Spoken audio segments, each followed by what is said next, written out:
Okay, last chapter, chapter 41. We finally get to find out what happened last time. So, the last turn of the wheel. 2 days later, we saw Salim and Aunt Gloria off at the airport. Salim grinned at me and shook my hand hard before they went through passport control. "Mr. Unique," he said, "see you in New York." Mum and Aunt Gloria embraced in their usual embarrassing way. Dad went to kiss Aunt Gloria on the cheek, but missed and kissed the air instead. Aunt Gloria gave Kat, then me, her hot, hard hug. Just as I squirmed away, she grabbed my wrist. "Here, Ted," she said. "Take these and throw them away. I don't need them anymore." She thrust her cigarette holder and cigarette case at me and fanned her face as if she could no longer stand the smell and thought of smoke.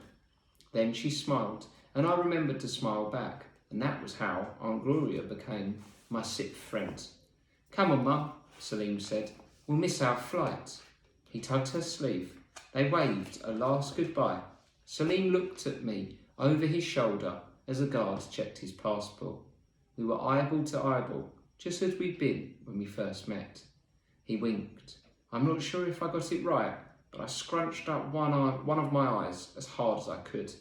Their plane took off as a large Atlantic high asserted itself.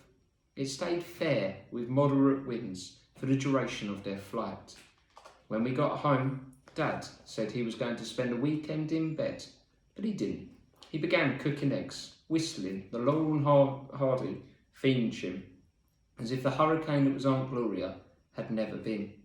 "I'm making my special omelette, Faith," he said, "the one you used to like when we were dating." After the omelette, which was very good to eat, Mum announced that Aunt Gloria and Rashid wanted Kat and me to have a present for what we'd done. Kat admitted to the 50 quid we'd not given back since being at the Eye. She gave Mum what was left over from our investigations. Mum laughed when she heard how we spent it. She insisted it didn't count. We could still have something. What? Anything? Anything within reasons. I chose a weather watch. It's an amazing invention. It tells the time, but it also has an excellent compass and different modes. When you press a button, it becomes a mini barometer, showing the air pressure. My weather predictions have increased by 31.5%. Kat said she wanted a motor scooter. Mum shrieked. "Don't be ridiculous, Kat. You're far too young."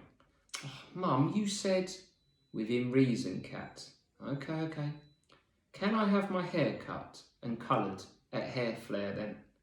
Hair Flare was where she'd gone for the consultation when she'd gone AWOL from school that day. Mum sighed. "All right, Hair Flare it is," she said.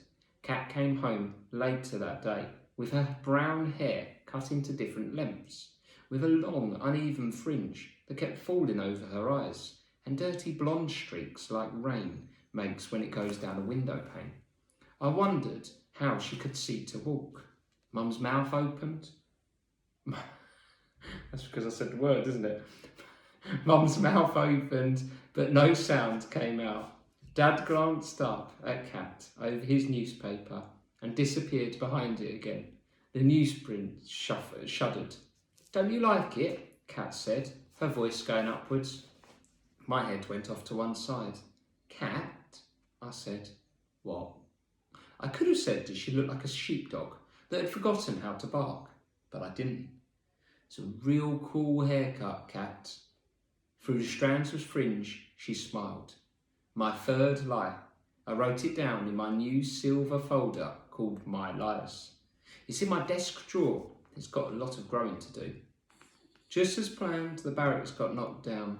Our neighbourhood looked odd at first, as if a giant alien presence had been beamed to another planet, leaving behind naked sky.